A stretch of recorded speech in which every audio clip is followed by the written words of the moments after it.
বাংলাদেশ সরকারের প্রাণকেন্দ্রে লুকোনো একটি গোপন বিষয়। আহমেদ পরিবার ক্ষমতার কেন্দ্রে থাকা একটি অপরাধী পরিবারের গল্প। আমরা এখানে কোনো ছোটখাটো চোরের ব্যাপারে কথা বলছি না, অথবা কোনো ডাকাতের ব্যাপারে কথা বলছি না। আমরা কথা বলছি একটি সংঘবদ্ধ অপরাধ চক্রের ব্যাপারে।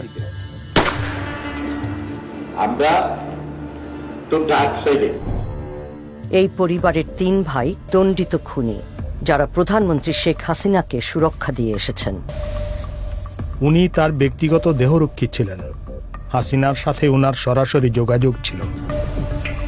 আমাদের অনুসন্ধানে উঠে এসেছে কিভাবে বাংলাদেশ সেনাবাহিনীর প্রধান তার পলাতক ভাইদের নিরাপদে রাখেন, তাদের বিত্তশালী হয়ে উঠতে সাহায্য করেন। ইনি আসলে উনারই ভাই।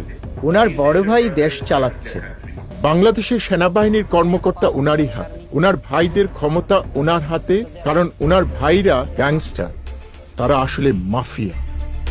সেনাপ্রধান দেশের প্রধানমন্ত্রীকে নিরঙ্কুশ ক্ষমতা আয়ত্ত করতে সহায়তা জুগিয়ে যান। শেখ হাসিনা ভীষণ খোলাখুলিভাবেই ওনার বিরোধী দলগুলোকে ধ্বংস করার উদ্দেশ্য প্রকাশ করেছেন। ইসরায়েলকে আনুষ্ঠানিকভাবে স্বীকৃতি দেয়নি বাংলাদেশ, অথচ অত্যন্ত গোপনে ইসরায়েল থেকেই স্পাইওয়্যার কিনছে মুসলিম সংখ্যাগরিষ্ঠ এই দেশটি। আমি কখনোই বলতে পারবো না যে বাংলাদেশের আর্মি আমার খরিদ্দার। আমরা এটা বলতে পারবো না।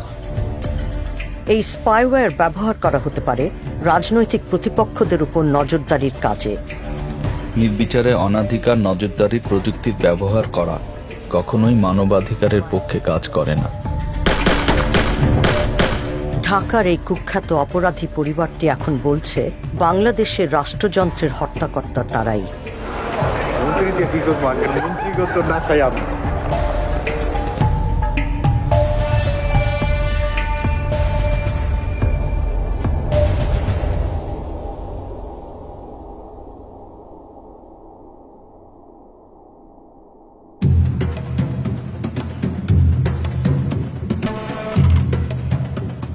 দুর্যোগ ব্যবস্থাপনা বিষয়ে একটি আন্তর্জাতিক সম্মেলন অনুষ্ঠিত হচ্ছে সিঙ্গাপুরে। অংশগ্রহণকারীদের মধ্যে আছেন বাংলাদেশ সেনাবাহিনীর প্রধান আজিজ আহমেদ, একজন 4 তারকা জেনারেল। তার পদবি চিফ অব আর্মি স্টাফ।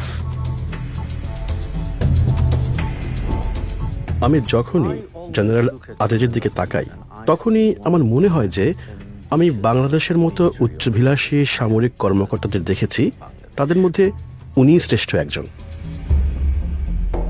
এই জেনারেলের গতিবিধি পর্যবেক্ষণ করছে আল জাজিরার ইনভেস্টিগেটিভ ইউনিট। সিঙ্গাপুরে অফিসিয়াল কাজকর্ম শেষ করে তিনি মালয়েশিয়ার রাজধানী কুয়ালালামপুরে যাচ্ছেন। বিমানে বসে তিনি হাসান হাঙ্গেরি নামে এক ব্যক্তির কাছে খুদে বার্তা পাঠাচ্ছেন। কুয়ালালামপুর বিমানবন্দরে তার জন্য 2 জন লোক অপেক্ষা করে আছেন, পুলিশের খাতায় যারা দাগি আসামি। তারা আজিজের 2 ভাই। এদের মধ্যে একজন হলেন হাসান হাঙ্গেরি, অর্থাৎ বিমানে বসে আজিজ যাকে খুদে বার্তা পাঠিয়েছিলেন। তার আসল নাম হারিস আহমেদ। খুনের দায়ে দণ্ডিত এই পলাতক আসামি এখন ভুয়া নাম পরিচয় দিয়ে বসবাস করছেন। নিজেকে তিনি মোহাম্মদ হাসান বলে পরিচয় দেন।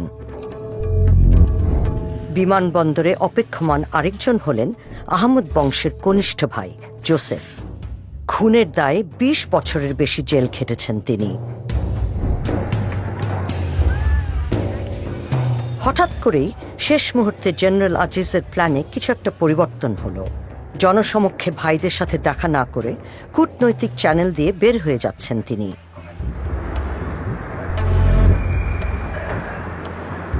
পৃথক গাড়িতে বিমানবন্দর থেকে বের হচ্ছেন তার ভাইয়েরা।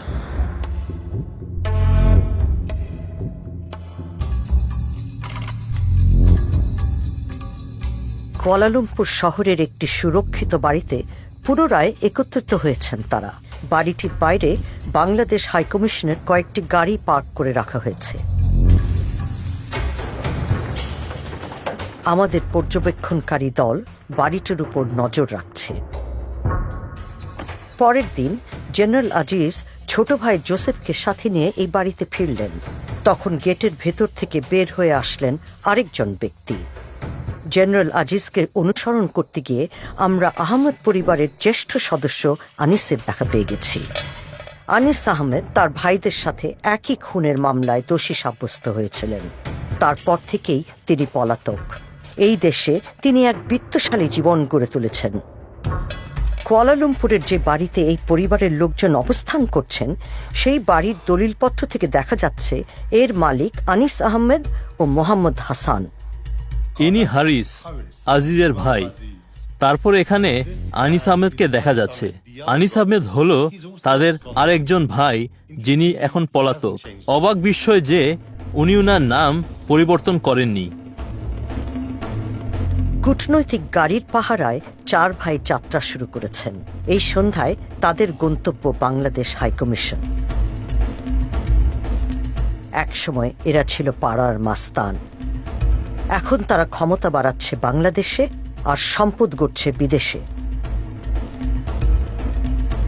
আজিজ সেনাপ্রধান, আনিস পলাতক আসামি, যাকে আমরা মালয়েশিয়ায় খুঁজে পেয়েছি। জোসেফ 2 দশকের হাজতবাসী, আর হারিস এক পলাতক খুনি।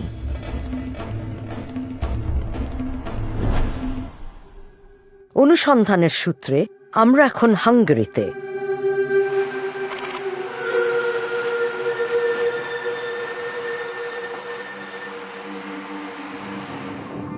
গত 5 বছর ধরে হারিস আহমেদ হাঙ্গেরির রাজধানীতে দ্বৈত জীবন যাপন করছেন।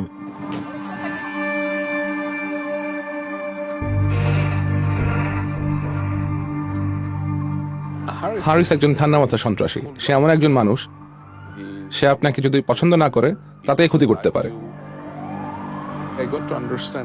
এবং আমি বুঝতে পারি যে এই মানুষটি কোনো সাধারণ মানুষ না, সে একজন সাইকোপ্যাথ।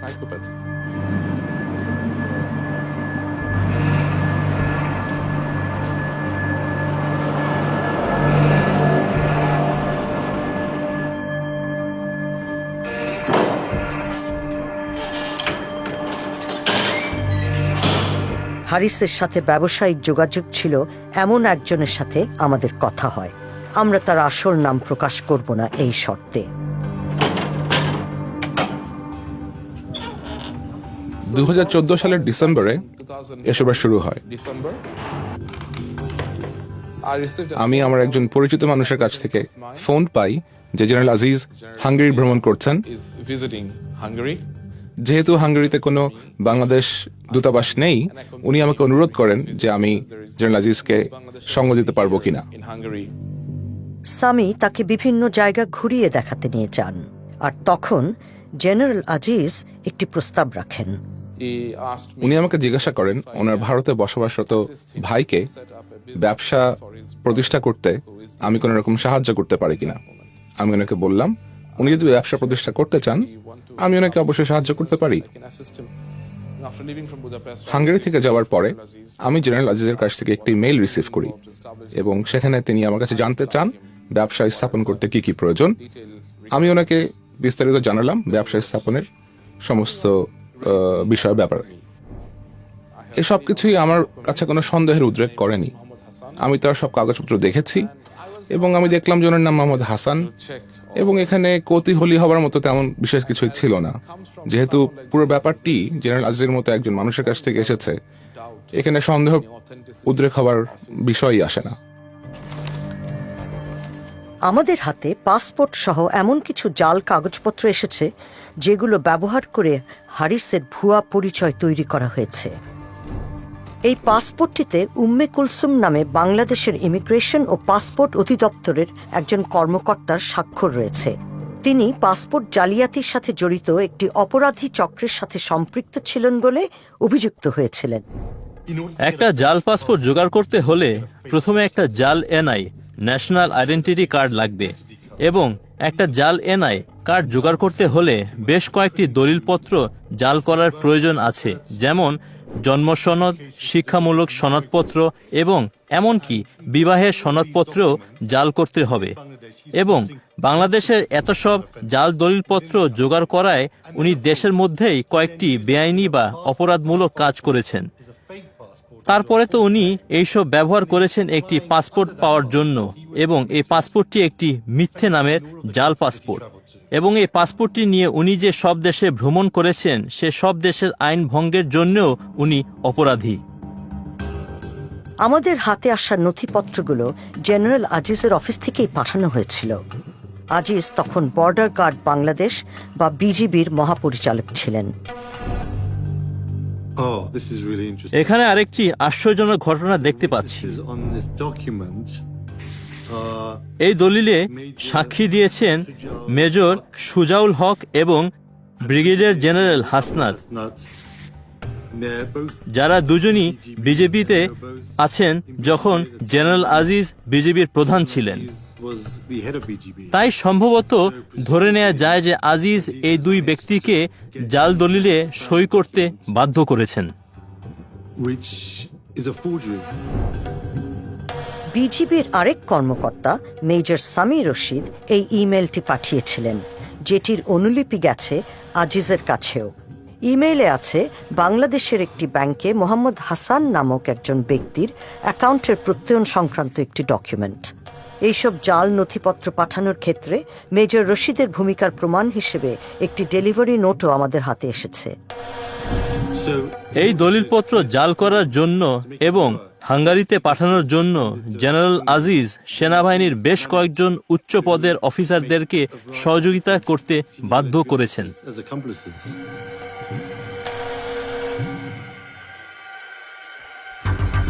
2015 সালের গ্রীষ্মে বুদাপেস্ট পৌঁছান হারিস আহমেদ।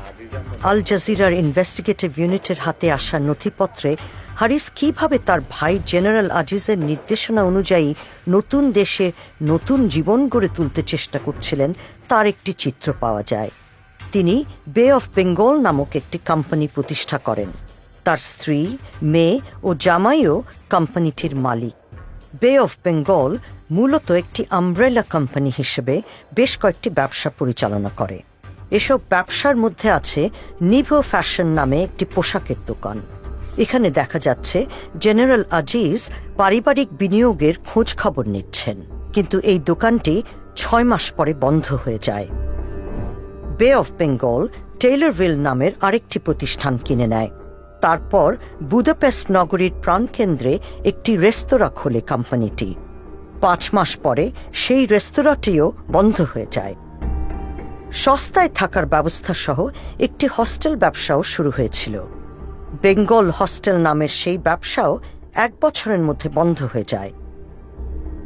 কিভাবে অর্থ পাচার প্রতিরোধ করতে হয় সেই বিষয়ে ব্যাংকগুলোকে পরামর্শ দেন গ্রেয়াম ব্যারো। এই ব্যবস্থা পরিকল্পিত অপরাধের দিকে ইঙ্গিত করে। আপনি এমন সব ব্যবসা খুঁজতে থাকবেন যেখানে ক্যাশ টাকা বিনিময় হয়, যেমন রেস্টুরেন্ট, হোটেল, হোস্টেল ইত্যাদি। এটার নাম হলো কোমিংলিং, মানে কালো টাকার সাথে বৈধ টাকা মিশিয়ে দেওয়া, যাতে বোঝা না যায় কোনটা বৈধ টাকা এবং কোনটা অবৈধ টাকা। হারিসকে তার ব্যবসা বাণিজ্য নিয়ে চিন্তিত মনেই হয় না, অথচ লোকসান নিয়েই চলতে থাকে বে অফ বেঙ্গল। বিভিন্ন ব্যর্থ ব্যবসায় কয়েক হাজার ডলার হারায় কোম্পানিটি। উনি প্রায় বাইরে যেতেন, বিভিন্ন বারে গিয়ে মদ খেতেন, এবং সেখানে যদি কোনো মহিলার সাথে তার পরিচয় হতো, কথা হতো, তিনি তাদেরকে হোস্টেলে নিয়ে আসতেন, পার্টি করতেন। এই সব কিছুই আমার কাছে একজন প্রতিষ্ঠিত ব্যবসায়ীর চারিত্রিক বৈশিষ্ট্য বলে মনে হতো না।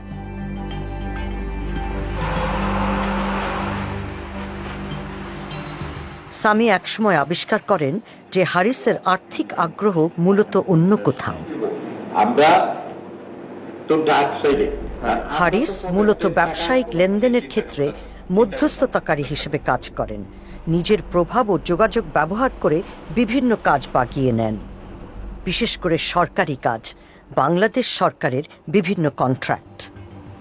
এখন এই একটা কইলাম আপনার সিক্রেট, এটা দিয়ে পয়সা কামায়া লাগাইতার।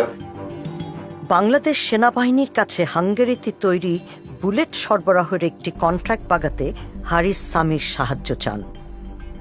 এটা আপনি আর আমি পারবো, একটু আপনার আমি ইনশাল্লাহ চ্যালেঞ্জ করে বিতারি, কিন্তু আমি তো প্রপার হয়ে যেতে পারি না। আমি তো ভাই বুলেট হলে 1 নম্বর পৃথিবীর সেরা বুলেট, আর আর্মি এটা বাংলাদেশে একমাত্র নাই। হারিস নিজে পেছনে থেকে সামিকে সামনে রেখে কাজটি করতে চান। আমি যেহেতু ওনার ভাই, এই হিসাবে আমি আর্মিতে কোনো জায়গায় আমি শোবো না, আপনি সইবেন। কাজের অগত কাজের দরকার, আমাকে পয়সার দরকার। আমার শো দরকার কি? আমি ওইখানে আপনার লগে যে বইয়া থাকবো, আমি কে পরিচয় দিবেন না না দেখেন নাকি আমি পয়সা দিই আপনারা, আমরা খাইবেন আমি খাবো, এটা তো আর অটোমেটিক, এখানে তো আর অন্য কিছু না, এখানে ডাইরেক্ট চলে যাবো পয়সা। হারিস জানতে পারেন যে তার অজান্তেই বাংলাদেশে সামরিক পণ্য সরবরাহের একটি চুক্তি হয়ে যাচ্ছে। তিনি চুক্তিটি ভেস্তে দেওয়ার পরিকল্পনা করেন। যে এরকম আমি যদি আটকায় না দিতে পারছি, আটকায় আপনার কাছে যদি না এসে দৌড়ে ওকে, তাহলে আমার নাম হারিস না। ওকে, আর্মিতে কথা বলতে না। কটা বাজে বাংলাদেশে? বাংলাদেশ এখন বাজে 7টা-8টা মতো বাজে। তিনি প্রায় বাংলাদেশের বিভিন্ন মানুষজনকে ফোন করতেন এবং খুব জঘন্যভাবে তাদেরকে গালিগালাজ করতেন, এবং ফোনের মধ্যেই তিনি তাদেরকে খুব বাজেভাবে তিরস্কার করতেন। হারিস বাংলাদেশের সামরিক গোয়েন্দা সংস্থা ডিজিএফআই এর একজন কর্মকর্তাকে ফোন করছেন।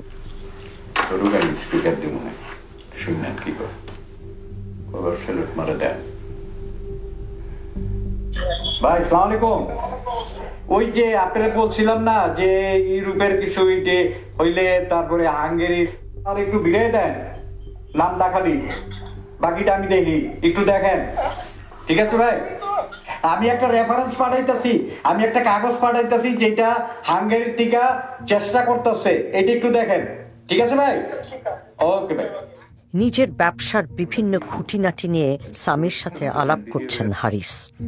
তারপর আমি তো জানি হাঙ্গেরি কিছু হইলে যদি আমার কাছে না আসে, ওই বেটা কোনো কিছু নিতে পারবো না, এই পর্যন্ত নেই নেই। আমি খালি কেটালাম দেখ বেটা নিয়ে থাকে, আমার একটা প্রমাণ দেয় তারা। কানটা কাইটা কুত্তার গলায় তুমি একেবারে, এখানে কুত্তা আছে না, দরকার পয়সাটা কিনেই না কুত্তার গলায় দিয়ে দেবো।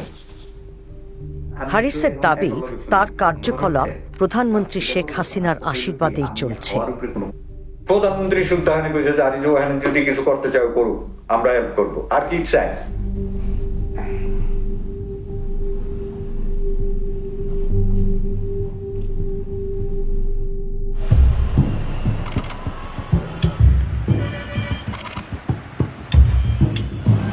দীর্ঘকাল ধরে প্রধানমন্ত্রী শেখ হাসিনার জীবনের গল্পের সাথে ওতপ্রোতভাবে জড়িয়ে আছে আহমেদ পরিবারের নিয়তি। 1971 সালে বাংলাদেশকে একটি স্বাধীন রাষ্ট্র হিসেবে প্রতিষ্ঠার সংগ্রামে নেতৃত্ব দিয়েছিলেন শেখ মুজিবুর রহমান। হাসিনা তারই বড় মেয়ে। যুদ্ধ পরবর্তী সময়ে কঠিন অবস্থায় পড়ে দেশটি। দারিদ্র্য ও অনাহার জেঁকে বসে। আইন শৃঙ্খলা পরিস্থিতি সম্পূর্ণরূপেই ভেঙে পড়ে। ব্যাপক সংকটের মুখে শেখ মুজিব বিরোধী দলগুলো বিলুপ্ত করে দেন। অভ্যুত্থান ঘটায় সেনাবাহিনী। হাসিনা ও তার বোন তখন ইউরোপে। জার্মানির অ্যাম্বাসেডর ফোন করলেন, তো উনি আমাকে বললেন যে বাংলাদেশে সামরিক অভ্যুত্থান হয়েছে। এই খবরটি শোনা মুহূর্তেই আমার মনে হলো যে কেউ আর নেই, সম্ভবত আমরা সবাইকে হারিয়েছি, কিন্তু তখনও আমরা জানতে পারিনি যে সঠিক ঘটনাটা কি।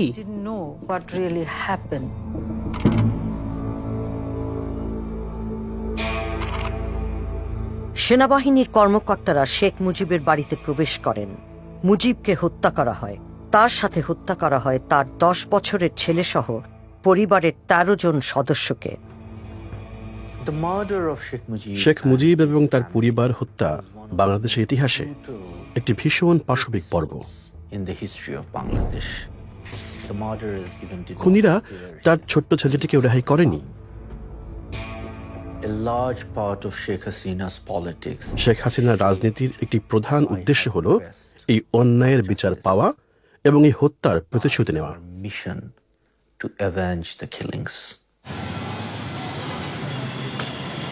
শেখ মুজিবকে যেখানে হত্যা করা হয়েছিল তার 2 কিলোমিটারেরও কম দূরত্বে মোহাম্মদপুর নামক একটি এলাকায় আহমদ পরিবারের বসবাস। 5 সন্তানের মধ্যে দ্বিতীয় হলেন আজিজ। তিনি তখন বয়সে কিশোর।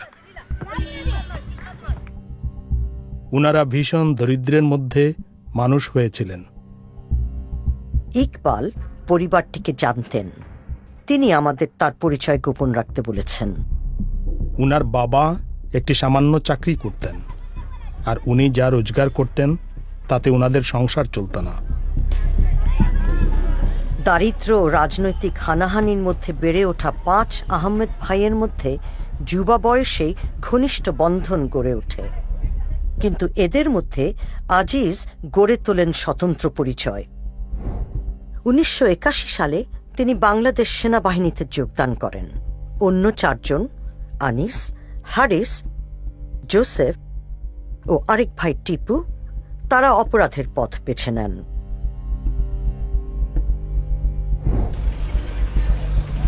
উনারা টাকা আদায় করতেন, উনারা মানুষদের অপহরণ করতেন, উনারা একটি গ্যাংয়ে পরিণত হয়েছিলেন। প্রথমে খুব ছোটখাটোভাবে শুরু করলেন, কিন্তু পরে উনারা মানুষদের খুন করা শুরু করলেন। ঢাকাতে বিশেষ একটা এলাকা ওনাদের আয়ত্তে ছিল।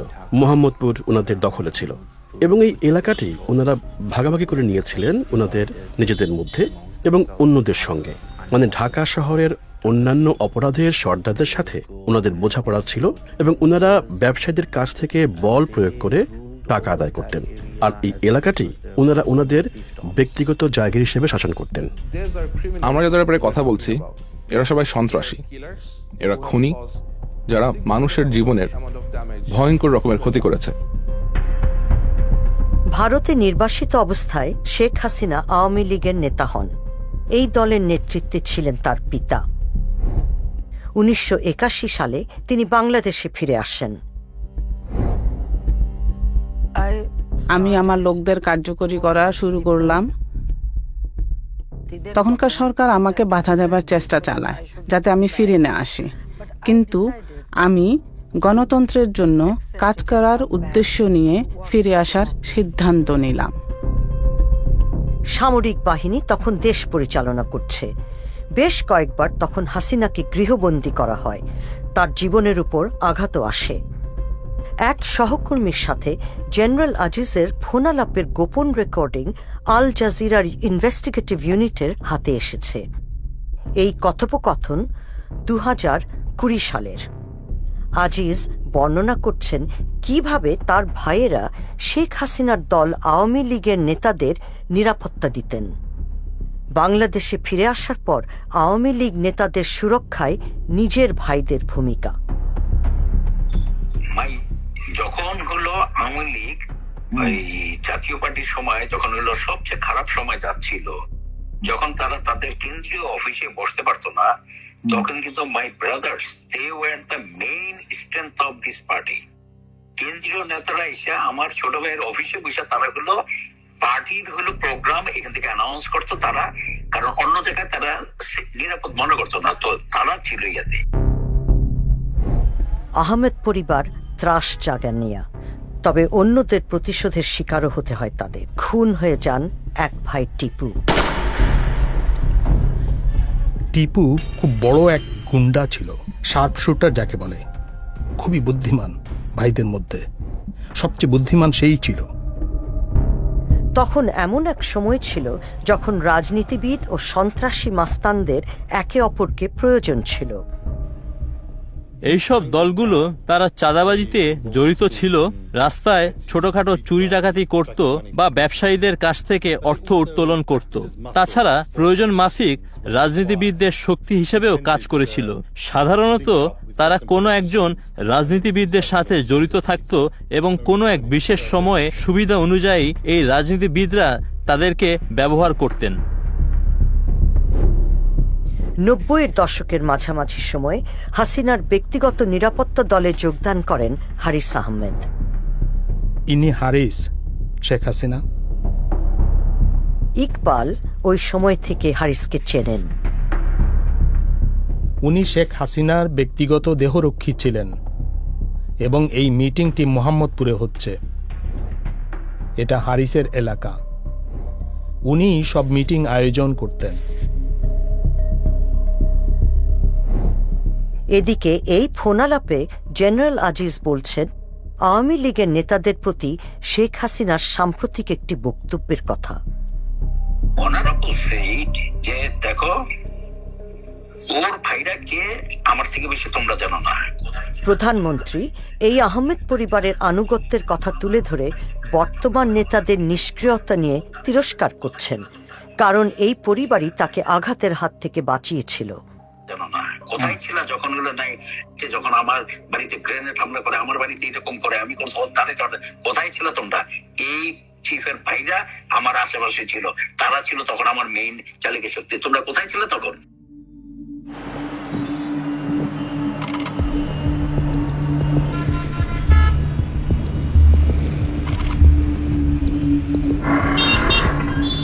মোহাম্মদপুরের একটি ব্যস্ত রাস্তায় একটি হত্যাকাণ্ড আহমেদ পরিবারের ভবিষ্যৎ নির্ধারণ করে দেবে।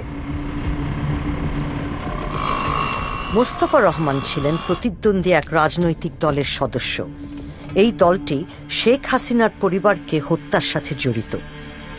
মোস্তফা ও তার 2 সহকর্মীকে ঘিরে ফেলা হলো।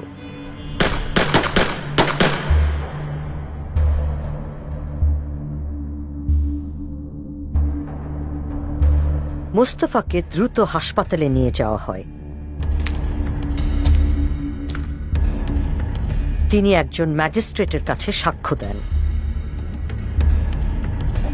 জোসেফ, হানিস এবং হারিস আমাকে গুলি করেছে।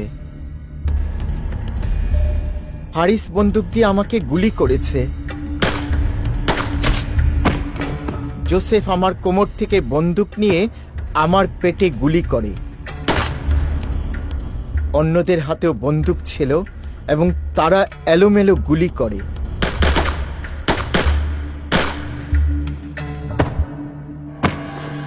আমাকে 9 বার গুলি করা হয়। 5 দিন পরে তিনি মারা যান। মুস্তফা ছিলেন নিজের খুনের ঘটনায় মূল সাক্ষী। মোস্তফা রহমানের হত্যার 1 মাস পর শেখ হাসিনা বাংলাদেশের নতুন প্রধানমন্ত্রী হিসেবে দায়িত্ব গ্রহণ করেন। আহমেদ পরিবারের 3 ভাই খুনের অভিযোগে অভিযুক্ত হন। 8 বছর পর হাসিনা যখন ক্ষমতার বাইরে, তখন আদালতের এক রায়ে দণ্ডপ্রাপ্ত হন তারা। জোসেফকে দেওয়া হয় মৃত্যুদণ্ড, আনিস ও হারিসকে যাবজ্জীবন কারাদণ্ড, কিন্তু তারা ততদিনে পলাতক। আল জাজিরার ইনভেস্টিগেটিভ ইউনিট তাদেরকে খুঁজে পাওয়ার আগে 15 বছর ধরে তারা নিখোঁজ ছিলেন। দেশের মধ্যে হারিস আহমেদ একজন বড় গ্যাংস্টার ছিলেন এবং গ্রেফতার করার জন্য পুলিশ তাকে খুঁজছিল। আনিস আহমেদ একটা নির্মম হত্যার অভিযোগে অভিযুক্ত ছিল। আমার মনে হয় না যে শক্তিশালী কিছু ব্যক্তিদের সাহায্য ছাড়া ওনারা দেশ পলাতক হতে পারতেন। এসব ঘটনাক্রমটি আসলে একটি উল্লেখযোগ্য বিষয়। 1994-95 এর দিকে হারিস ওনার ব্যক্তিগত দেহরক্ষী ছিলেন। ঠিক তার 1 বছর পরে 1996-এ এক ব্যক্তি হত্যা হন, যিনি সম্ভবত শেখ হাসিনার রাজনৈতিক প্রতিদ্বন্দ্বী ছিলেন, এবং হারিস সহ তার 3 ভাই এই হত্যার অভিযোগে অপরাধী হন। হয়তো তিনি মনে করেন তিনি এই সব বিষয়ে যত কম জানবেন ততই ভালো।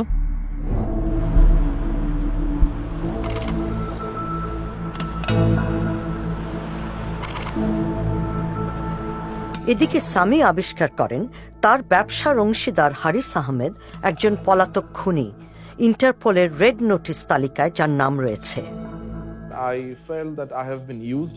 আমি একটা সময় বুঝতে পারি যে এই লোকটিকে একটা নিরাপদ দেশে পৌঁছানোর জন্য আমাকে ব্যবহার করা হয়েছে, এবং আমি অনুভব করি যে হারিস এবং জেনারেল আজিজ আমাকে ব্যবহার করেছে। আমি একে পুলিশের কাছে ধরিয়ে দিতে চিন্তা করি, কিন্তু নিজের জীবনের ভয় তা করিনি। আহমেদ পরিবারের সাথে সম্পর্ক ছিন্ন করার চেষ্টা করেন সামি, কিন্তু তখনই সামিকে হুমকি দিয়ে ইমেল পাঠান জেনারেল আজিজ। আপনি হাসানের সব সমস্যা সমাধান করার দায়িত্ব নিয়েছিলেন। আপনার নীরবতাতে আমি অন্য গন্ধ পাচ্ছি। জেনারেল আজিজ তার কথায় প্রচন্ড রকম ক্ষোভ প্রকাশ করেন। তিনি আমার উপর প্রচন্ড রকম ক্ষিপ্ত হন এবং তিনি আমাকে চরম ভয় দেখিয়ে ইমেল পাঠান। আমার ভাইকে যদি ফিরে আসতে হয় তাহলে যারা দায়ী তাদের জীবনে অনেক আফসোসের কারণ থাকবে। আমি এই প্রতিশ্রুতি দিচ্ছি যে তারা প্রাণের ভয়ে থাকবে। এবং তিনি বলেন যে তার ভাইকে যদি বাংলাদেশে ফেরত যেতে হয় তাহলে তার জন্য যারা দায়ী হবে সে সমস্ত মানুষকে তাদের জীবনে পস্তাতে হবে। জেনারেল আজিজ সামিকে নিজের জালে আটকানোর চেষ্টা চালাতে থাকেন। সামরিক বাহিনী থেকে অবসরোত্তর জীবনের জন্য বাংলাদেশ থেকে অর্থ বের করে আনছেন তিনি, আর বিনিয়োগের জন্য নেমেছেন ব্যবসার সন্ধানে। আপনি বললে আমি প্রয়োজনীয় পদক্ষেপ নিব। আপনি আমাকে একটা ছোট ইনভেস্টমেন্টের প্রস্তাব পাঠান, আমি সেটা ভেবে দেখব। চাকরি থেকে অবসর নেয়ার আগ পর্যন্ত আমি বে অফ বেঙ্গলের মাধ্যমে কাজ করতে পারি। আমি বে অফ বেঙ্গলের পরিচালক হব বলে চিন্তা করছি। আসলে আমার হিসাবের মধ্যে আছে যে রিটায়ারমেন্টের পরে আমি পৃথিবীর যেখানে ইচ্ছা সেখানে ঘুরে বেড়াবো, বিশেষ করে ইউরোপ। 2019 সাল নাগাদ সামি অতিষ্ঠ হয়ে ওঠেন, কিন্তু তিনি তারপরও তাদের পরিকল্পনায় সায় দিয়ে এগিয়ে যেতে থাকেন। তবে এখন তিনি আল জাজিরার ইনভেস্টিগেটিভ ইউনিটের সাথে কাজ করছেন।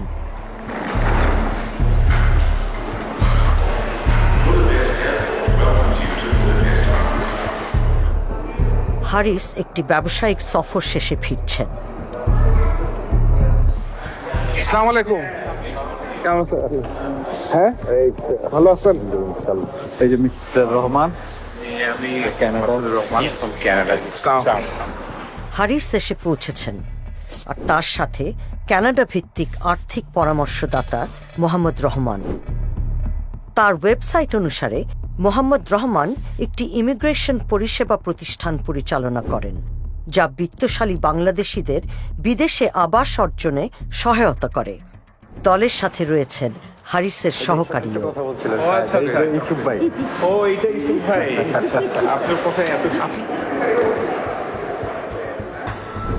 হারিসের দৈনন্দিন আর্থিক হিসাব নিকাশ তদারকির কাজ করেন ইউসুফ আলী।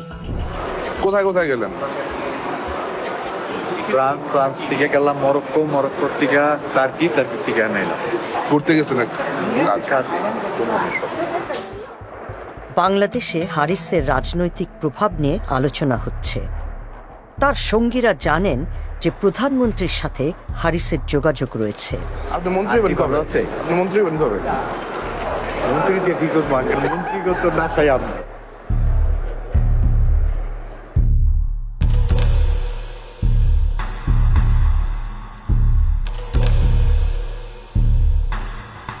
আপাত দৃষ্টিতে ব্যবসায় সাফল্য না পেলেও নতুন বিনিয়োগের জন্য হারিসের কাছে প্রচুর অর্থ রয়েছে।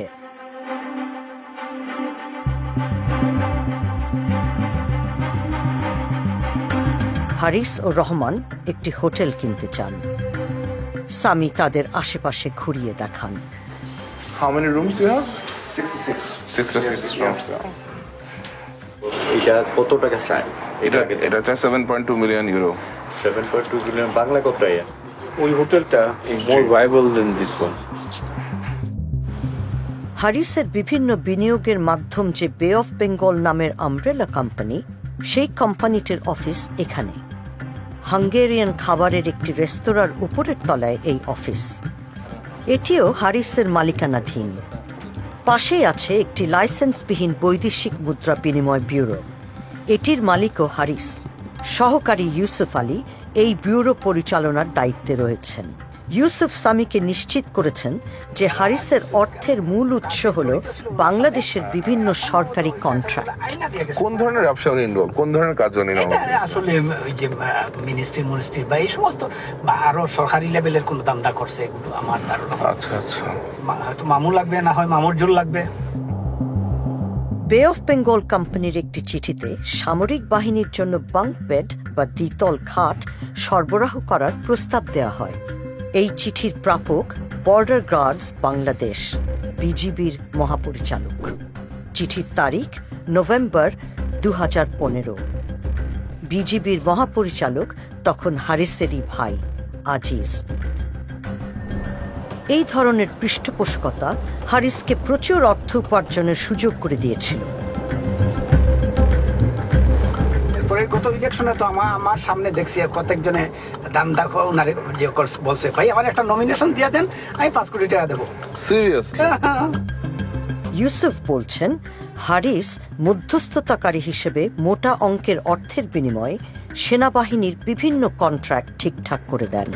তো হাসান মিয়া এগুলো ইচ্ছা করলে মানে ব্যক্তিগতভাবে কিছুটা আমি ক্লিয়ারলি বলতে পারবো না কি, 2-4 কোটি টাকা, এই 2-4 কোটি না, 30-40 কোটি টাকা মিনিমাম কামাই নিছে কয়েকদিনে। 30-40 কোটি টাকা? ও, আল জাজিরার ইনভেস্টিগেটিভ ইউনিট প্রমাণ পেয়েছে যে হারিস আহমেদ হাঙ্গেরির বাইরেও বিনিয়োগের পোর্টফোলিও স্থাপন করছেন।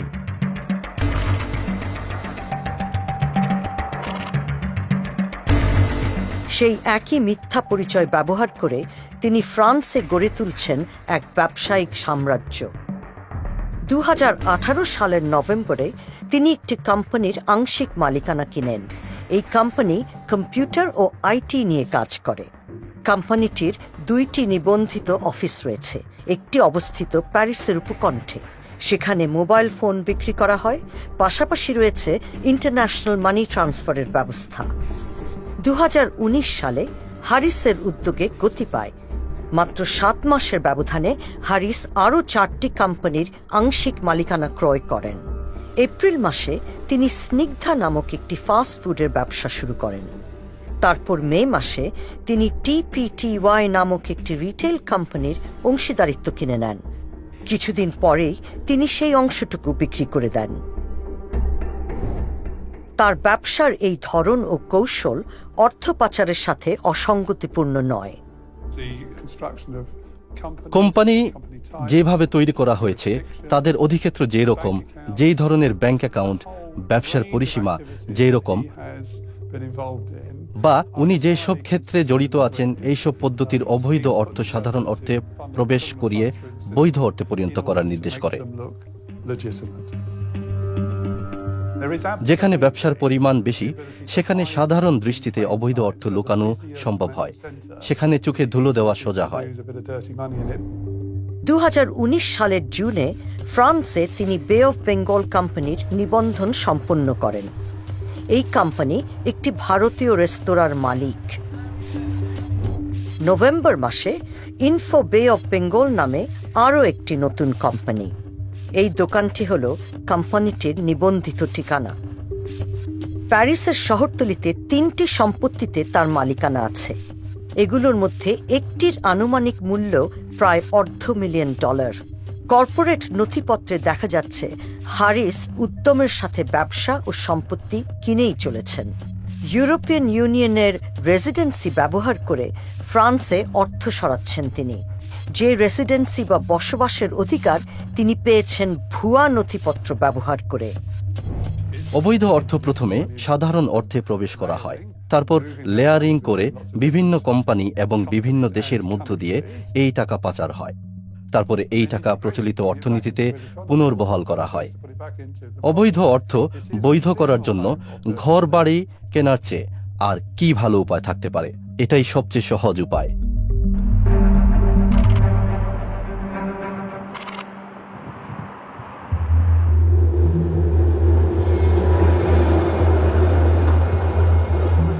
মধ্যস্থতাকারী বা দালাল হিসেবে হারিস বাংলাদেশে বিনিয়োগ করতে ইচ্ছুক ইউরোপের বেসরকারি কোম্পানিগুলোর জন্য কাজ করেন। কানাডার সেই ব্যবসায়ী মোহাম্মদ রহমান এসেছেন কয়েক মিলিয়ন ডলারের একটি সম্ভাব্য চুক্তি নিয়ে আলোচনায় হারিসকে সহায়তা করতে। হারিস ও রহমানকে বলা হয়েছে যে একদল ব্রিটিশ বিনিয়োগকারী বাংলাদেশের হোটেল বাণিজ্যে কয়েক মিলিয়ন ডলার বিনিয়োগের চেষ্টা করছেন। সেজন্য সামি একটি ব্রিটিশ বিনিয়োগ ফার্মের সাথে হারিস ও রহমানের একটি ভিডিও কনফারেন্সের আয়োজন করেছেন। হারিস তার মোহাম্মদ হাসান নামটি ব্যবহার করছেন। Hello, hi, good morning. Hey, gentlemen. Yes, hello. Mohammed Hassan. Mohammed, pleased to meet you. আমার নাম মিস্টার রহমান, ভ্যানকুভার কানাডা থেকে এসেছি। তবে দেখে যা মনে হচ্ছে বাস্তবে বিষয়টি তা নয়। বিনিয়োগ ফার্মের প্রতিনিধি মূলত আল জাজিরার ইনভেস্টিগেটিভ ইউনিটের হয়ে কাজ করছেন। বাংলাদেশে কিছু একটা করলে সত্যি খুবই ভালো হবে, কিন্তু কিছু সমস্যা হতে পারে রাজনীতির কারণে, এবং সেখানে কিছু দুর্নীতিও আছে। অবশ্য যেসব দেশগুলো উঠে আসছে তাদের সবারই এই ধরনের সমস্যা আছে। কিন্তু মিস্টার হাসানের ক্ষেত্রে একটি ভালো জিনিস হলো যে খুব উচ্চপদস্থ সরকারি কর্মকর্তাদের সাথে ওনার খুব ভালো সম্পর্ক আছে। সরকারি কর্মকর্তাদের সাথে, বিশেষ করে প্রধানমন্ত্রীর সাথে ওনার খুবই ভালো সম্পর্ক আছে। বাংলাদেশে উঁচু স্তরে যোগাযোগ করিয়ে দেওয়ার বিনিময়ে হারিস 20% কমিশন চান। ভুয়া বিনিয়োগের প্রস্তাবটি ব্যাখ্যা করছেন তিনি।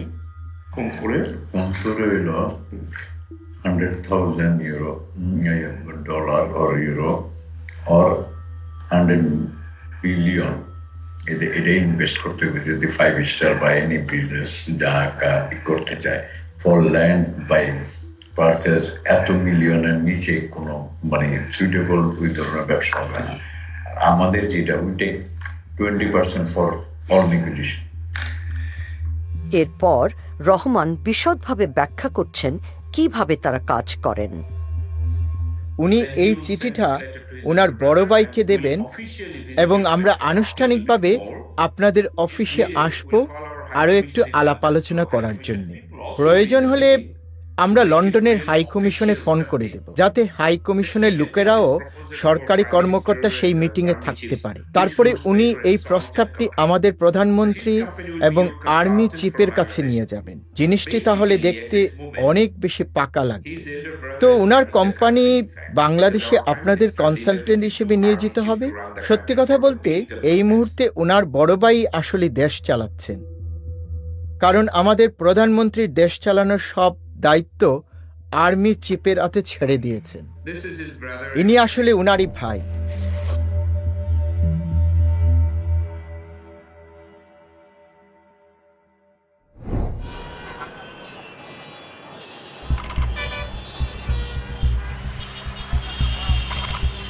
একটি নির্বাচনের আয়োজন করতে হবে শেখ হাসিনার।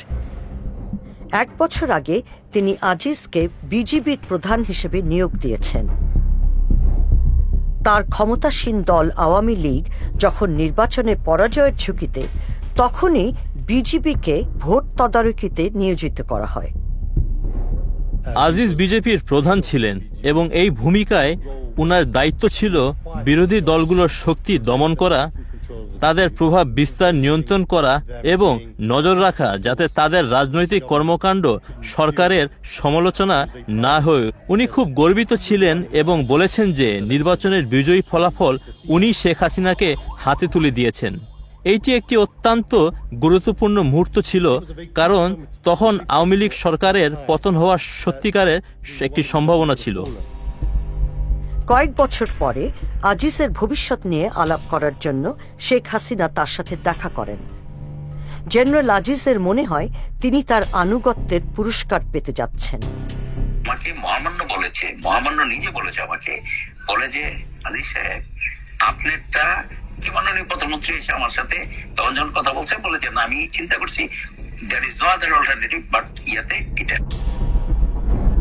কিন্তু জেনারেলের ক্যারিয়ার এগিয়ে নিতে হলে তার ভাইদের বিরুদ্ধে হত্যার দণ্ড থাকার বিষয়টি সুরাহা করতে হবে। এবং এই যে আপনার ভাইদের অন্যান্যদেরকে জিনিস করছে এটা কিন্তু ওনার পরিকল্পনা অনুযায়ী এই ধরনের যে তার এটা হওয়ার আগে তাদের এগুলো সব ক্লিয়ার করতে হবে। আমাকে নিজে হলো উনি আমার সাথে আলোচনা করে গেছেন। পরিকল্পনার মধ্যে ছিল আজিজের সর্বকনিষ্ঠ ভাইকে জেল থেকে বের করে নিয়ে আসা, মৃত্যুদণ্ডকে কমিয়ে যাবজ্জীবন কারাদণ্ডে পরিণত করার জন্য জোসেফের আবেদন ইতিমধ্যেই সফল হয়েছে। প্রায় 11 বছর ধরে তার মাথার উপর ঝুলছিল মৃত্যুদণ্ড। আর ভাইরা কিন্তু চলে যেতে পারতো না, এমন না যে অন্য পার্টি থেকে হলো তাদেরকে তখন বলে নাই এই চলে আসো, কিন্তু ওরা তো বেইমানি করে নাই, ওরা তো রাজি হয় নাই কখনো। ওই রক্ত নাই বলে বেইমানি করার। 2018 সালে প্রধানমন্ত্রীর পরামর্শে জোসেফকে রাষ্ট্রপতি ক্ষমা করে দেন। সামরিক বাহিনীর একটি সূত্র সাংবাদিক তাসনিম খলিলকে এই ক্ষমা প্রাপ্তির বিষয়ে জানান। আমি একটু অবাক হয়ে ভাবলাম যে কেন আর্মির একজন লোক আমার সঙ্গে এত বড় একজন কুকর্মিকারীর মাপ হয়ে যাওয়া নিয়ে আলোচনা করছেন। কারণ প্রথমে আমি উনার কথার মানে বুঝতে পারিনি। তারপরে উনি হাসতে শুরু করলেন এবং উনি বললেন, আপনি বুঝতে পারছেন না যে যখন আপনার ভাই জেল খাটছে খুনের অভিযোগে, তখন তো আপনি আর্মির চিফ হতে পারেন না।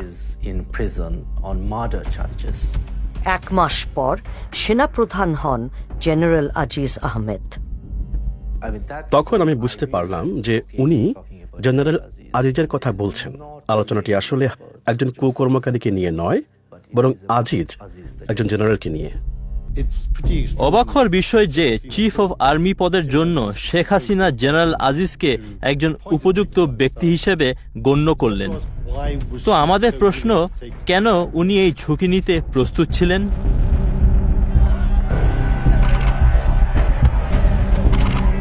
ডিসেম্বরে শেখ হাসিনা আরও একটি নির্বাচন করেন। এবারও জেনারেল আজিজ তাকে ক্ষমতা সুসংহত করতে সহায়তা করেন। 2018-তে বাংলাদেশের প্রতিটি নির্বাচন কেন্দ্রে অথবা প্রায় প্রতিটি কেন্দ্রেই ব্যাপক ভোট চুরির কাজে আর্মি অত্যন্ত গুরুত্বপূর্ণ ভূমিকা পালন করেছিল। বিরোধী দলীয় নেতা কারাগারে, অন্যরা আটক, কারো কারো আর কখনো দেখা মেলেনি।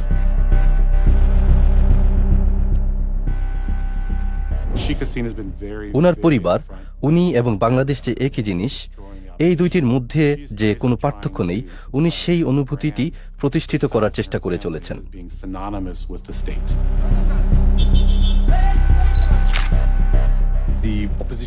বাংলাদেশে বিরোধী পার্টিদের এত পরিমাণে দমন করা হয়েছে যে তারা বিরোধী দল হিসেবে প্রায় অক্ষম। বলপূর্বক অপহরণ করা বা বেআইনি হত্যা ইত্যাদি ব্যাপারে আইন প্রয়োগকারী কর্তৃপক্ষ অনিয়মভাবে এবং তারা দায়মুক্তভাবে নিজেদের পরিচালনা করেছেন। দেশ চালানোর কাজে এইসব পদ্ধতি স্বাভাবিক হয়ে দাঁড়িয়েছে।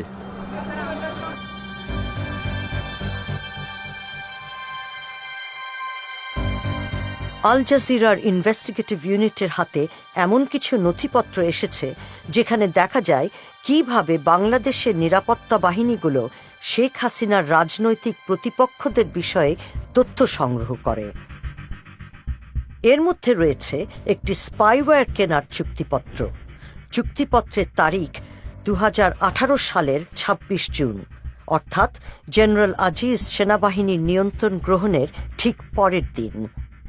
এই চুক্তিপত্রে স্ট্যাম্প ও স্বাক্ষর রয়েছে বাংলাদেশের সামরিক পণ্য ক্রয়ের দায়িত্বপ্রাপ্ত সংস্থা প্রতিরক্ষা ক্রয় মহাপরিদপ্তরের।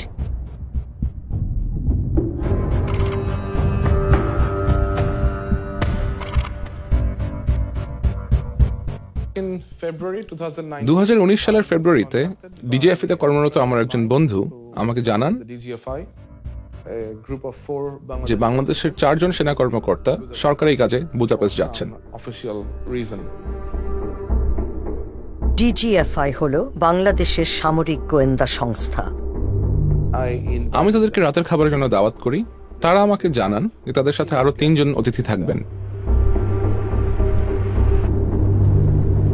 এখানে অতিরিক্ত 3 জন অতিথির মধ্যে 2 জন ইসরায়েলি নাগরিক, অপরজন আইরিশ। কিন্তু ইসরায়েলি 2 জন নৈশভোজে থাকতে চাইলেন না। বাংলাদেশি কর্মকর্তারা আমাকে একজন ব্যক্তির সাথে পরিচয় করিয়ে দেন। সেই ব্যক্তি নিজের পরিচয় প্রদান করেন একজন সার্ভেলেন্স কোম্পানির কন্ট্রাক্টর হিসেবে। আমি তাদেরকে একটি গোয়েন্দা নজরদারির যন্ত্রের ব্যাপারে কথা বলতে শুনি। এই যন্ত্রটি এমন একটি যন্ত্র যা দিয়ে তারা সাধারণ মানুষজনের মোবাইলের উপরে নজরদারি করতে পারে। কন্ট্রাক্টরটি বলেন যে বাংলাদেশের মানুষ যেন কোনোভাবেই এই যন্ত্রটি ইসরায়েল থেকে এসেছে এটা জানতে না পারে, এবং তখনই আমি সিদ্ধান্ত নেই আমার রেকর্ডারটি অন করার। আমার কোম্পানি সিঙ্গাপুরে, আমি কোম্পানির বিক্রয় প্রতিনিধি। এই চুক্তির মধ্যস্থতাকারী হলেন সভরেন সিস্টেমসের জেমস ম্যালোনি। আমরা ওয়াইফাই নজরদারির প্রযুক্তি সরবরাহ করতে পারি এবং সেলুলারও। তাছাড়া ভিডিও নজরদারির প্রযুক্তি আছে। নথিপত্রগুলো নিশ্চিত করছে যে বাংলাদেশ পরোক্ষভাবে ইসরায়েলের একটি কোম্পানি থেকে সার্ভেইলেন্স বা নজরদারির সরঞ্জাম কিনছে। পিক6 প্রতিষ্ঠা করেছে ইসরায়েলের প্রাক্তন কিছু গোয়েন্দা বিশেষজ্ঞ। ইসরায়েলের সাথে বাংলাদেশের কোনো কূটনৈতিক সম্পর্ক নেই, তাই বাংলাদেশ আইনগতভাবে ইসরায়েলের সাথে বাণিজ্য করতে পারে না। বাংলাদেশ বিশ্বের তৃতীয় বৃহত্তম মুসলিম দেশ। একটি স্বাধীন ফিলিস্তিন রাষ্ট্র না হওয়া পর্যন্ত ইসরায়েলকে স্বীকৃতি না দেওয়ার নীতি দেশটির। সিঙ্গাপুর ভিত্তিক সভরেন সিস্টেমস মূলত মধ্যস্থতাকারী হিসেবে কাজ করছে, তবে সভরেন সিস্টেমসের ওয়েবসাইটেও পিক6-এর কোনো নামগন্ধ নেই। এগুলো ইসরায়েলি জিনিস। আমার এইসব প্রযুক্তি খোলাখুলিভাবে প্রচার করি না। আমাদের ওয়েবসাইটে সেলুলার বা ওয়াইফাই নজরদারির প্রযুক্তির কোনো উল্লেখ নেই। আমি মানুষের দৃষ্টি আকর্ষণ করতে চাই না। বুদাপেস্টের বাইরের একটি ওয়্যারহাউসে 4 জন বাংলাদেশি গোয়েন্দা কর্মকর্তাকে প্রশিক্ষণ দেন ওই 2 ইসরায়েলি। আমরা বাংলাদেশি কর্মকর্তাদের ছবি অস্পষ্ট করে দিয়েছি। মাঝের ব্যক্তিটি হলেন জেমস মেলোনি।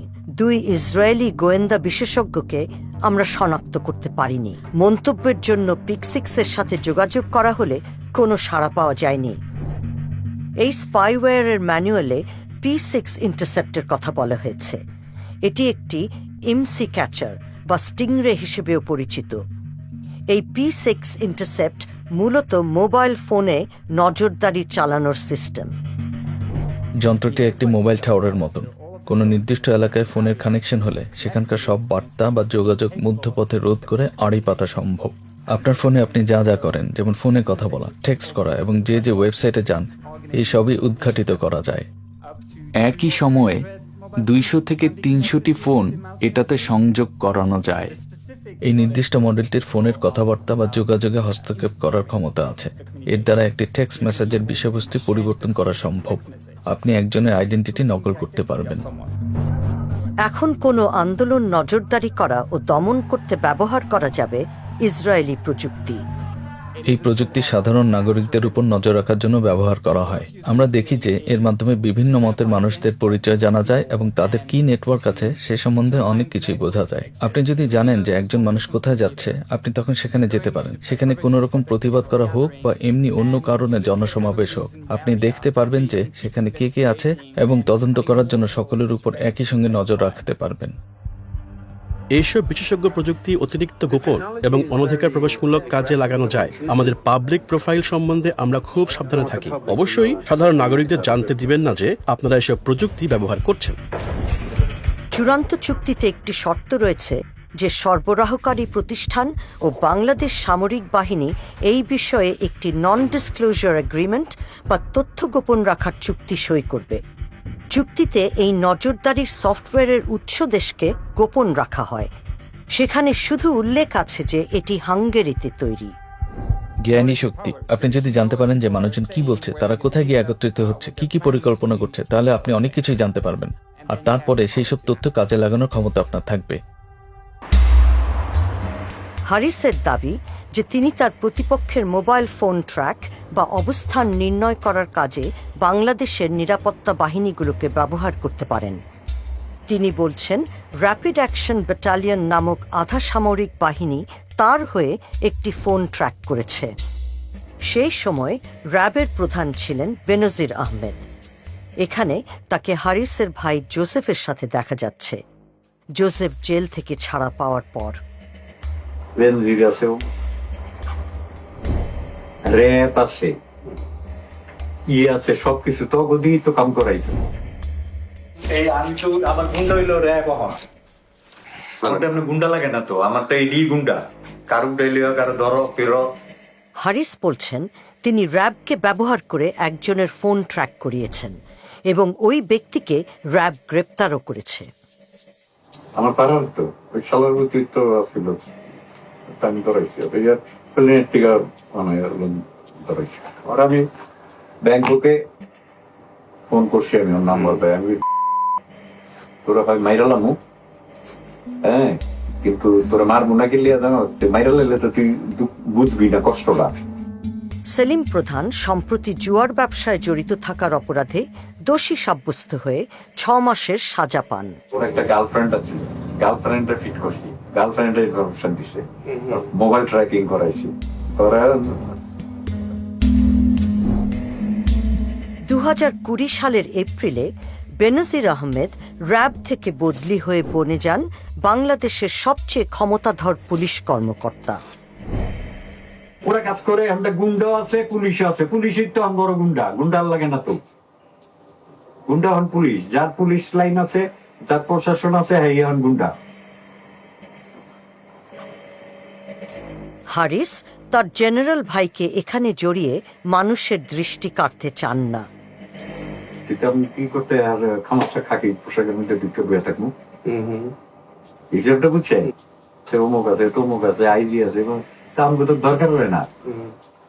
ওরাও খাই, আমিও খাই, ডাইরেক্ট কথা। তিনি বলছেন যে দুর্নীতিবাজ একটি চক্রের সাথে তিনি জড়িত, যে চক্র পুলিশ সদস্যদের এমন জায়গায় বদলি করে যেখানে ঘুষ পাওয়া যায় বেশি, বিনিময়ে সিনিয়র কর্মকর্তাদেরও ঘুষের ভাগ দিতে হয়। পুলিশ আঙ্গুল এখানে যে এই ওসিমোসি গুলো পোস্টি করতে কিরকম টাকা করতে চান? আমি আপনার এয়ারপোর্ট থানার ওসি মিনিমাম 10 কোটি টাকা, 5 কোটি টাকা। অ্যাকচুয়ালি ট্রান্সফারের টাকাটা খায় home minister, IG, police commissioner. মনে করেন 5 কোটি টাকা কন্ট্রাক্ট করলে 3 কোটি টাকা দিয়ে 2 কোটি টাকা আমরা এটি কখন যায়, বুঝছেন? এই হলো কাহিনী।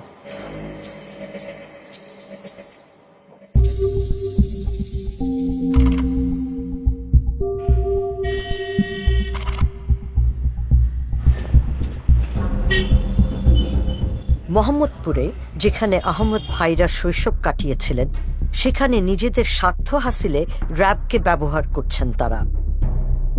স্থানীয় রাজনীতিবিদ মিজান রহমানকে গ্রেফতার করা হয়েছে।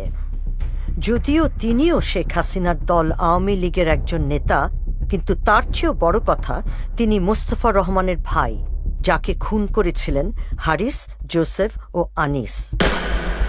আমি গুলির শব্দ শুনতে পাই। এটা আমাদের জন্য ভীষণ ভয়ঙ্কর ঘটনা ছিল, এবং আমি জানি না যে কেন এটা হলো। মেহেদীর চাচা যখন খুন হলেন, মেহেদী তখন ছোট। এটা ভীষণ একটা ভয়ঙ্কর সময় ছিল আমাদের জন্য। এটি খুবই একটি নির্মম হত্যা। মেহেদী এখন বিদেশে থাকেন। তার ভাষ্য, জেনারেল আজিজ র্যাবকে ব্যবহার করে তার পরিবারকে শাস্তি দিচ্ছেন। মেহেদীর খুন হওয়া চাচার সাক্ষ্যের কারণেই জোসেফকে কারাগারে যেতে হয়েছিল। পালিয়ে থাকতে বাধ্য হয়েছেন হারিস ও আনিস। যারা রেবের সাথে জড়িত, যেমন লেফটেন্যান্ট কর্নেল বা কর্নেল, তারা সকলেই জেনারেল আজিজের খুব ঘনিষ্ঠ লোক। জেনারেল আজিজ যদি বলেন হ্যাঁ ঠিক আছে এটা করেন, শুধুমাত্র জেনারেল আজিজের সরাসরি হুকুম পাওয়ার পরেই তারা সেই কাজটা করবে। বাংলাদেশে জনসাধারণ র্যাবকে প্রচণ্ড ভয় পায়। র্যাব যদি তাদের খোঁজ করতে আসে তাহলে তারা পালিয়ে যান, এবং আমরা দেখেছি যে র্যাবের কারণে অনেক মানবাধিকার কর্মী, নারী অধিকার কর্মী, এমনকি আওয়ামী লীগ দলের ভেতরের সমালোচকরাও দেশ থেকে পালিয়ে গিয়েছেন, কারণ তারা শুনেছেন যে র্যাব তাদের বাড়ির দরজায় ধাক্কা দিতে আসবে। বাংলাদেশের সেনাবাহিনীর ক্ষমতা তার হাতে, তার ভাইদের ক্ষমতাও তার হাতে, কারণ তারা গ্যাংস্টার, তারা আসলে মাফিয়া।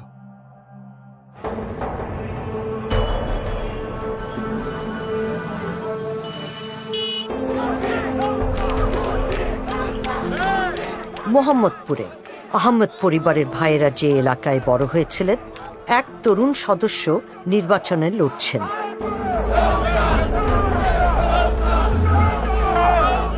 আসিফ আহমেদ হলেন জেনারেল আজিজের ভাতিজা, অর্থাৎ আনিস আহমেদ, যিনি কুয়ালালামপুরে থাকেন, তার ছেলে। 2020 সালের জানুয়ারিতে আসিফ নিজের রাজনৈতিক জীবন শুরু করেছেন। তিনি দুর্নীতি দমনের প্রতিশ্রুতি দিয়ে নির্বাচনে জিতেছেন। এবং দুর্নীতিটা আশা করি অনেক কমে আসবে। আমাদের মাননীয় প্রধানমন্ত্রী দুর্নীতির বিরুদ্ধে যেভাবে অভিযান চালাচ্ছে, সেটার ভয়ে অনেকে হয়তো ইনশাল্লাহ সামনে দুর্নীতি করার সাহস রাখবেন না। আমি তাকে অনেক ধন্যবাদ জানাই এরকম শক্ত একটা পদক্ষেপ করার জন্য। নিজের দলের লোকজনকে সে ছাড় দেয়নি এই দুর্নীতি বিরোধী অভিযান করার জন্য। ধন্যবাদ।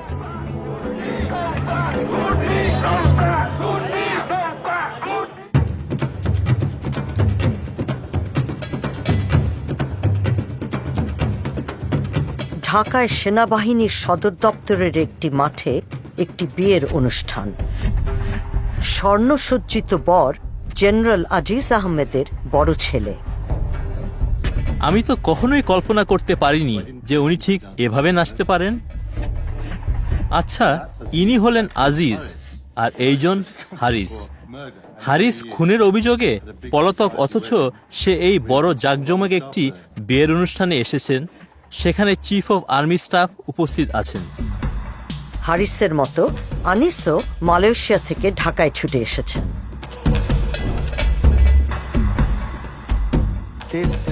অবিশ্বাস্য ব্যাপার, কারণ এরা গ্যাংস্টার। সরকারিভাবে বাংলাদেশের পুলিশ ওনাদের গ্রেফতার করার জন্য খুঁজছে, অথচ ওনারা একটা বিয়ের অনুষ্ঠানে উপস্থিত এবং আর্মি চিফ নিজেও সেখানে আছেন। ওনারা সবাই মিলে পার্টি করছেন। দেশের ঊর্ধ্বতন সামরিক কর্মকর্তা, ক্ষমতাধর রাজনৈতিক নেতা ও বিদেশি বিশিষ্টজনরা উপস্থিত। আর ভাইদের মধ্যে সর্বকনিষ্ঠ জোসেফ, যিনি হত্যার দায়ে দোষী সাব্যস্ত হয়েও পরে ক্ষমা পেয়েছেন, তিনিও আছেন এখানে। আচ্ছা দেখুন, ইনি বাংলাদেশের প্রেসিডেন্ট। তাকে ক্ষমা করেছিলেন বাংলাদেশের রাষ্ট্রপতি মোহাম্মদ আব্দুল হামিদ। বাংলাদেশের প্রেসিডেন্ট এই দুই পলাতক আসামিদের সঙ্গে একটি বিয়ের অনুষ্ঠানে উপস্থিত, যাদেরকে গ্রেফতার করা উচিত। আনিসের ছেলেও উদযাপনে মেতেছেন। দুর্নীতি বিরোধী প্রতিশ্রুতি দিয়ে নির্বাচনী প্রচার চালাচ্ছেন এই উদীয়মান রাজনৈতিক নেতা। এদের পরবর্তী প্রজন্মকে এরা যথাযথ স্থানে বসিয়ে দিচ্ছে, এবং যদি এভাবেই চলতে থাকে এবং এদের স্ট্র্যাটেজি এভাবেই যায়, তাহলে আমরা দেখতে পাচ্ছি এদের দ্বিতীয় প্রজন্ম এদের স্থান নেবে এবং বাংলাদেশকে একটি মাফিয়া রাষ্ট্রে পরিণত করবে।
বাংলাদেশ এবং পৃথিবীর সবার সামনে এই সন্ত্রাসীদের ব্যাপারে সত্য প্রকাশ করার যে দায়িত্ব আমার ছিল, আমি সেটা পালন করেছি।